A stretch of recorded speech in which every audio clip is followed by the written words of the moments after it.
Humans in a million years will look and operate much differently than we do now. Over the past millions of years, humans have been evolving over time, and according to scientists, we continue to change.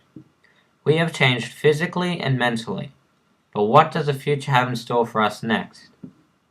First, let's talk about natural selection, which is the basis of evolution. So, for example, let's take two couples.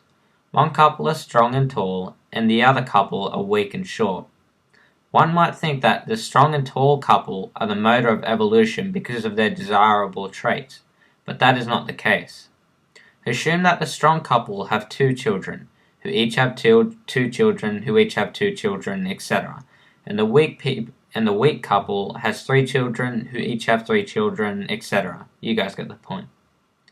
4 generations on, the strong family will have 16 people, while the weak family will comprise of 81 people. Over time, the strong family will disappear, since they have a smaller group and thus more vulnerable to being completely wiped out by catastrophes and diseases, while the weak family survives. This will mean that evolution has moved in the direction of the short and weak. This shows that natural selection doesn't necessarily care for the strongest, tallest, and most beautiful. Natural selection's prime goal over everything else is who can survive and produce more offspring, thus keeping the race alive. Now remember, what we've just showed you was an example, so in a million years everyone won't necessarily be short and weak. So how will we change over the next 1 million years? Well, our group has decided to go with a theory that predicts that we will look like this. Now in this theory, it is believed that we will have colonized other planets outside of our Earth and that extremely advanced technology will have been invented. So let's have a look at the process of this evolution, particularly in the face. So here we have two average people who live in our current age.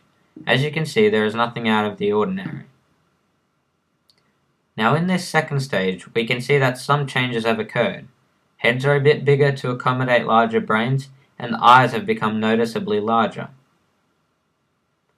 Okay, so now in the third stage we're starting to see some major changes.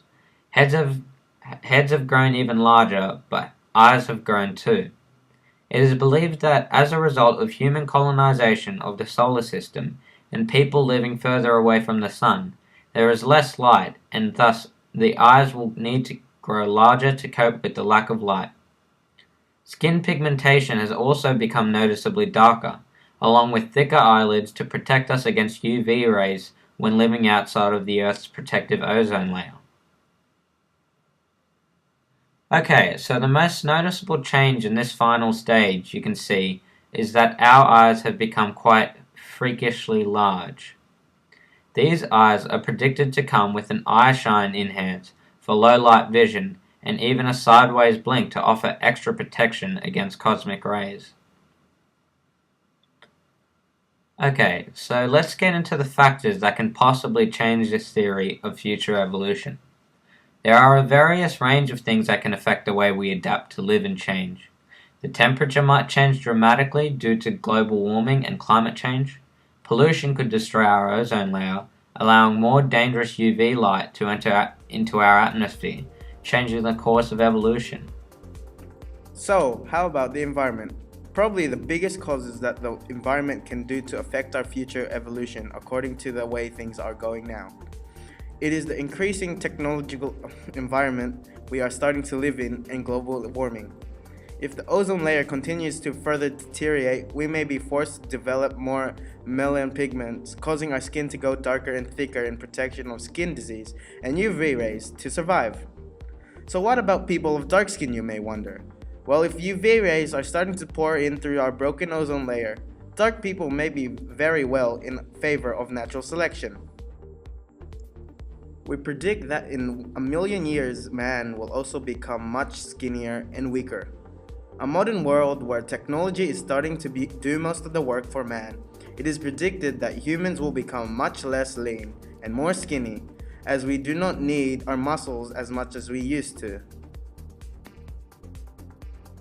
Disease and infection is another factor that can greatly change our evolution.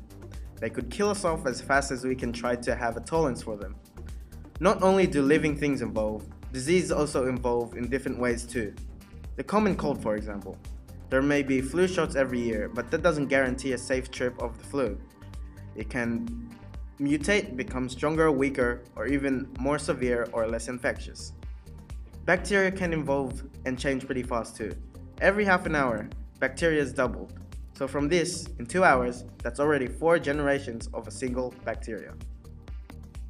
Overall, disease is something that may not even allow us to live on if we can't even tolerate it in enough time. So if it's killing us off faster than we can have a tolerance for it, there may not even be any of this. Remember though, these are just theories and none of these theories may actually occur, so don't worry about it too much.